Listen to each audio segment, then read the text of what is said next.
My name is Michael Wolf.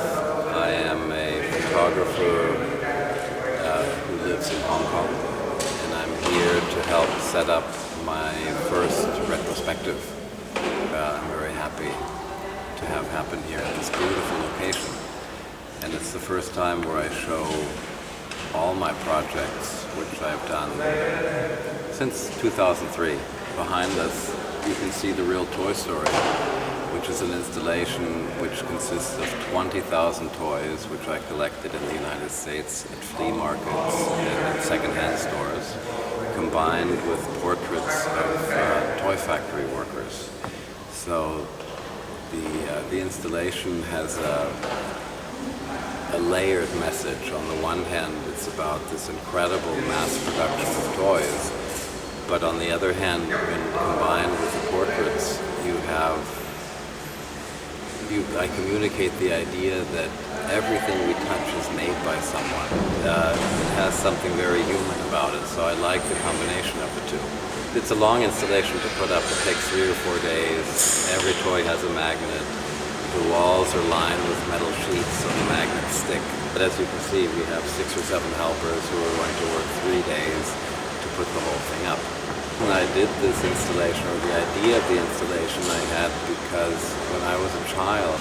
Another project I'm showing here is Tokyo Compression, which, and if you look at all my projects, the umbrella for them is life in cities. Many different aspects of city life, mega city life. There's another project in another alcove called The Transparent City. It's Chicago.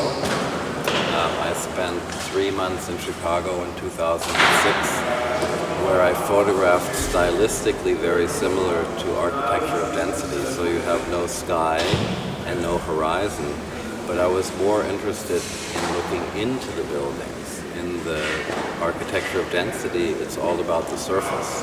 And Chicago is all about looking into the buildings, what's happening inside of them. So they're all photographed at twilight, when people come home, when you can look into windows.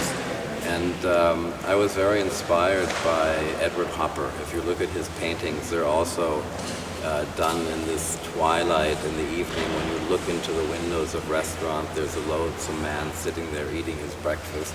That's the sort of feeling I had when I went to Chicago. I photographed 100 rooms with the inhabitants in a Hong Kong social housing estate. A room which was exactly the same size as the room I photographed. So when you go in, you know exactly how small this actually is.